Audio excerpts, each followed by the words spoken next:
the origin of the universe. Have you ever asked yourself where the universe came from? Was there a beginning to the universe? Or does it just go back and back forever? Typically, naturalists have said that the universe is just eternal and uncaused, and that's all. But there are good reasons, both philosophical and scientific, to doubt that this is the case. Philosophically, the idea of an infinite past is very problematic. Think about it. If the universe never had a beginning, that means that the number of past events in the history of the universe is infinite. But the existence of an actually infinite number of things leads to metaphysical absurdities. To give one example, what is infinity minus infinity? Well, mathematically, you get self-contradictory answers. For example, if you had an infinite number of coins, numbered 1, 2, 3, and so on, to infinity, and I took away all the odd-numbered coins, how many coins would you have left? Well, you'd still have all the even-numbered coins, right? Or an infinity of coins. So infinity minus infinity is infinity. So here we have Dr. William Lane Craig giving his Kalam cosmological argument, and I'm going to show how this is a fallacious argument. It doesn't actually prove the existence of God. It's actually a terrible argument to make, and I'm going to show how he's operating on human opinions. Basically, he's not operating on revelation from God in the Bible to begin his epistemology. He's just operating on these assumptions that many humans just hold to, but when we look at the true nature of reality, there's really no. If we look at how to do philosophy well, I should say, we can't just assume our metaphysics. We can't just assume what exists and what doesn't exist and what can happen in reality. We have to actually have it revealed to us by God. And William Lane Craig ends up making assumptions that, without revelation from God, cannot be proven. He's starting with the human mind and human assumptions, the assumptions of finite and limited consciousness, which can't justify beliefs. So that's the problem. And he argues that the infinite can't exist metaphysically with objects. There can't be an infinity of past events. It is good to note that infinity does exist as a coherent idea in mathematics, and it is perfectly okay to talk about infinity as an idea, as a concept in mathematics. But and William Lane Craig might actually agree with that statement, but mathematicians do see the validity of the idea of infinity. But what William Lane Craig says is that it's impossible for that to translate into the real world. There's not an infinity of physical objects. There's not an infinity of he's saying it's metaphysically impossible for there to be an infinite number of past events. And so he uses this to establish the idea that the universe has a cause. There had to be a time when the universe was not, at which the universe came into being. There was a cause for the universe. And so his what he assumes is that causation exists. But without revelation from God, there is absolutely no way to prove or demonstrate that causation exists. And that is his problem. But now suppose instead that I took away all of the coins numbered greater than 3. Now how many coins would you have left? Well, just 3. So we're going to continue on. I'm going to skip some of this. He's making the point about the infinite. you can give away whatever coins. not something that exists in reality. Suppose I think that infinity is just a concept or an idea in your mind, not something that exists in reality. And that it's good to note that infinity does exist in God. God is infinite. The Bible says that his understanding is infinite, or you could translate it limitless or measureless. So God is an infinite being, but what Craig is talking about is infinite in time. Like you can't have this infinite existing in time, but God is timeless. So um, yes. Hilbert, who was perhaps the greatest mathematician of the 20th century, states, and I quote, "The infinite is nowhere to be found in reality. It neither exists in nature nor provides a legitimate basis for rational thought. The role that remains for the infinite to play is solely that of an idea." But the guy he's quoting does not seem to be a Christian, because Christians recognize that the infinite does exist in a timeless state in God. So the infinite does exist. God is infinite. And back forever. Rather, the universe must have begun to exist. This purely philosophical conclusion has been confirmed by remarkable discoveries in astronomy and astrophysics. So he talks about astronomy and astrophysics, but he's assuming causation here. Yes, the universe had a beginning. God created the universe. That was the beginning. But he assumes that without revelation from God, he's not beginning with God's revelation to demonstrate causation, and so that's the problem here. He's going to talk about causation. Time ago. For all matter and energy, even physical space and time themselves, came into being at a point in the finite past. As the physicist P.C. previous incoherent state, but literally the coming into being of all physical things from nothing. Now, of course, from nothing, of all physical things, literally organization upon a previous incoherent state, but literally is not just a matter of imposing some sort of organization upon a previous, is not just as the coming into being at a point in the finite past. As the physicist P.C.W. Davies says, the coming into being of the universe, as discussed in modern science, is not just a matter of imposing some sort of organization upon a previous incoherent state, but literally the coming into being of all physical things from nothing. Now, of course, alternative theories have been proposed over the years to try to avoid this absolute beginning. But none of these theories has commended itself to the majority of the scientific community. In fact, in the year 2003, three cosmologists, Arvin Bord, Alan Guth, and Alexander Vilenkin, were able to prove that any universe, which is on average in a state of cosmic expansion throughout its history, cannot be eternal in the past, but must have a past space-time boundary. This theorem applies not only to the standard model, but also to semi-classical quantum gravity models, inflationary models of the universe, and higher dimensional brane cosmologies.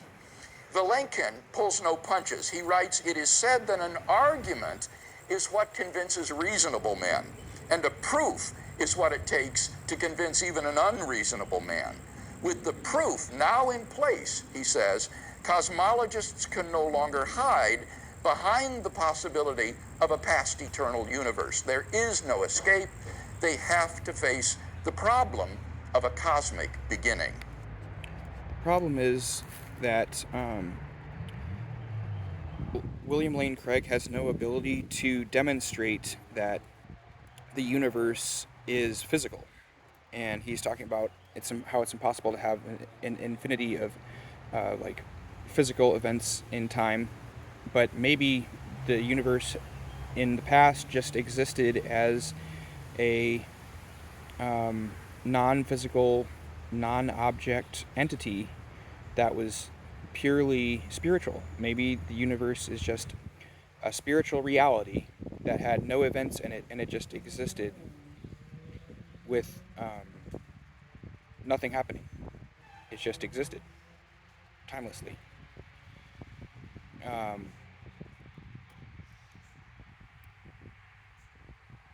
How does he know that didn't happen? That's perfectly plausible in rational thought. So if anything's up for grabs, anything's up for the nature of reality here. Anything could be the nature of reality when you don't have revelation from God, when you don't start with revelation from God to tell you what the true nature of reality is. So he's assuming the universe has always been physical and always been time-bound. But how does he demonstrate that? How can you demonstrate that without revelation from God? He's not starting with revelation from God. He's starting with human opinions. End quote.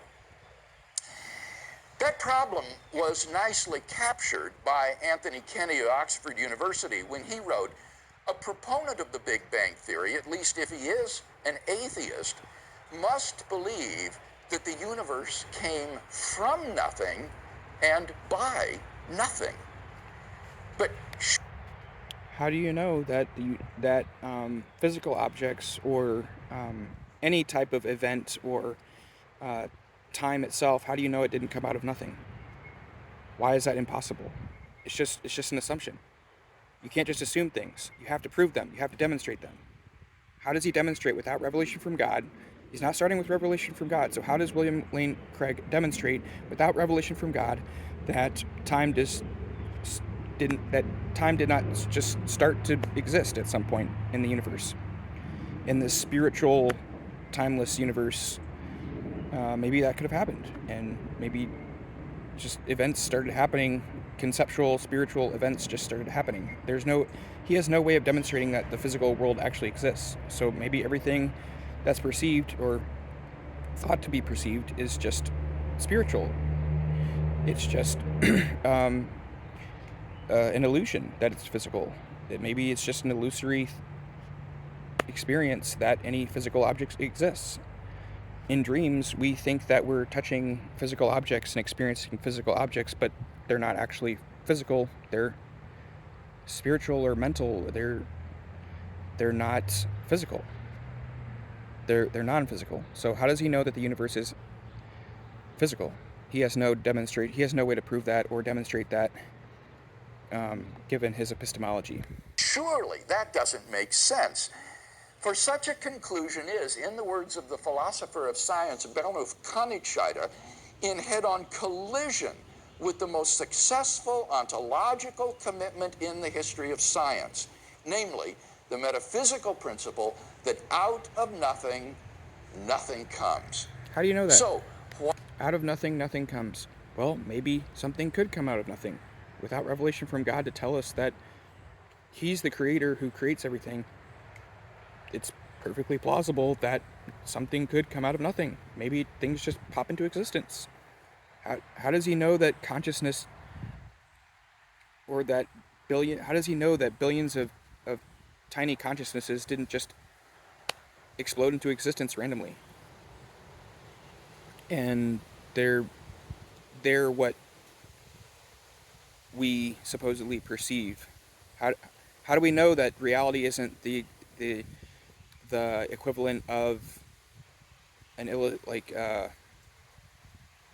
illustration flip book for like a film? How do we know that reality isn't just a rapid succession of consciousnesses coming into being and going out of being in rapid succession in a way that makes it look like causation exists, but causation doesn't actually exist in that universe? Maybe that's the truth. How do we know that reality isn't the equivalent of a stop motion movie, or I should say animated movie? Maybe different consciousnesses are coming into existence and going out of existence at a very, very rapid rate, and maybe each consciousness has a different picture of reality in its view, and that just gives an illusion of movement when movement doesn't actually exist. That could be the case, that movement doesn't actually exist, that nothing causes anything else. Maybe it's just a giant illusion created by consciousnesses coming into existence and going out of existence in rapid succession in a manner that makes it look like the things in view of the consciousnesses are moving when they're not. And what requires these consciousnesses to be caused by anything? Why would their coming into existence have to be caused? It's just an assumption. You have to demonstrate your assumptions. You have to prove your assumptions in philosophy. You just can't assume things. It's just bad philosophy. Why does the universe exist instead of just nothing? Where did it come from? There must have been a cause which brought the universe into being. Nope. We can summarize the Not argument without revelation from God. You can't prove that. You can't demonstrate it. Whatever begins to exist has a cause. That's point 1. 2, the universe began to exist. 3, therefore, the universe has a cause. Point 1 of his argument, whatever begins to exist has a cause. He cannot demonstrate that. Maybe consciousnesses just pop into existence and pop out of existence. Why would they have to be caused? The universe began to exist. That's point 2. Well, he assumes the universe is physical and that it wasn't at some point timeless. And he has no way to demonstrate that in the past, the universe wasn't timeless and that it hasn't somehow radically changed between that point in the past and now.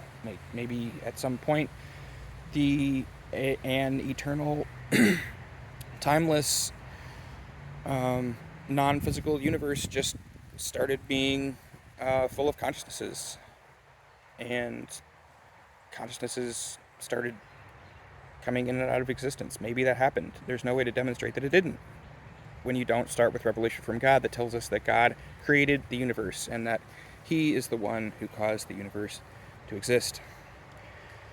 Point 3, therefore the universe has a cause. No, you cannot conclude that the universe has a cause because you cannot demonstrate that causation even exists. He has not demonstrated that causation exists. He's just assumed it. You can't assume things in philosophy. That's the whole point of philosophy, is challenging assumptions.